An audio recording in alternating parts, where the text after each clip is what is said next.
Hello guys, welcome back to my channel. आज मैं आप लोगों के लिए खामोश कब्रिस्तान का आखिरी चिराग पार्ट 2 लेकर आई हूँ। तो ये कहानी आप सुने, इंशाल्लाह आपको बहुत पसंद आएगी। आप मेरे चैनल को लाइक एंड सब्सक्राइब ज़रूर करके जाइएगा। अहमद की गुमशुदगी को 6 माह गुजर चुके थे, मगर उसका कोई सुराग नहीं मिल रहा था। एक रात उसका दोस्त ज़ैन अपने मोबाइल पर अहमद के नंबर से एक वीडियो वसूल करता है। वीडियो में वही सब चिराग चल रहा था और एक आवाज़ आ रही थी, मुझे यहाँ से निकालो, इससे पहले कि यहाँ बहुत देर हो जाए। ज़ैन फ़ौरन इस कब्रिस्तान पहुँच जाता है। रात के ठीक 12 बजते ही सब चिराग दोबारा रोशन हो जाता है। कब्रिस्तान की हर कब्र से सरगोशियाँ आने लगती हैं।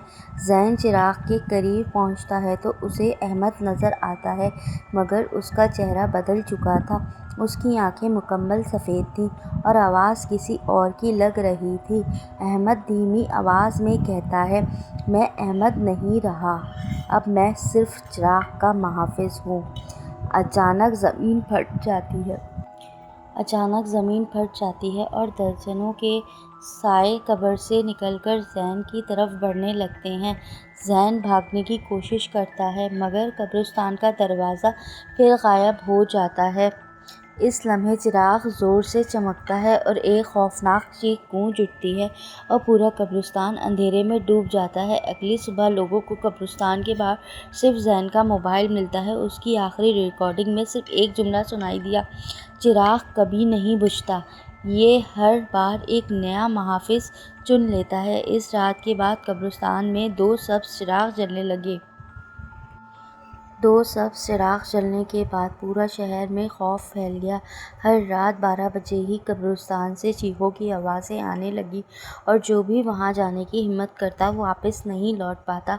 शहर में एक बुज़ुर्ग आमिल बाबा सलीम रहते थे। उन्होंने लोगों को बताया, ये चिराग आम चिराग नहीं है, एक जालिम जादूगर ने सैकड़ों साल पहले अपनी रूह को ज़िंदा रखने के लिए इन्हें जलाया था।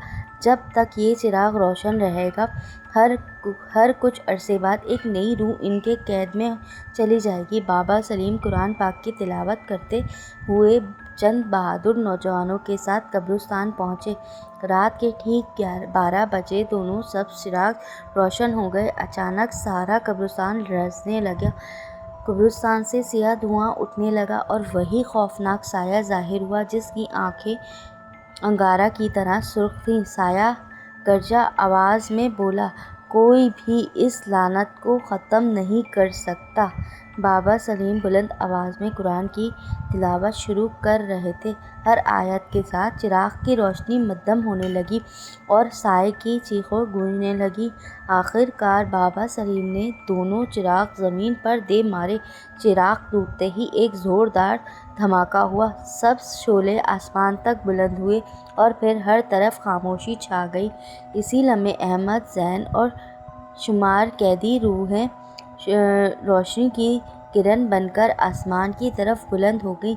सुबह सूरज तुलू हुआ तो कब्रिस्तान पहली बार पुरसुकून था, लेकिन कब्रिस्तान के एक वीरान कोने में मिट्टी के नीचे से एक हल्की सी सब्ज़ रोशनी दोबारा चमक उठी। कहते हैं ये लानत ख़त्म नहीं हुई, वो सिर्फ अगले शिकार का इंतज़ार कर रही है।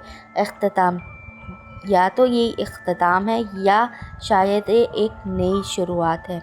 तो गाइज़, आप लोगों को मेरी स्टोरी कैसी लगी? अगर आप लोगों को मेरी स्टोरी अच्छी लगी तो प्लीज़ इसको लाइक एंड सब्सक्राइब ज़रूर कीजिएगा और मेरे चैनल को फॉलो ज़रूर कीजिएगा। ओके बाय, अल्लाह हाफिज़।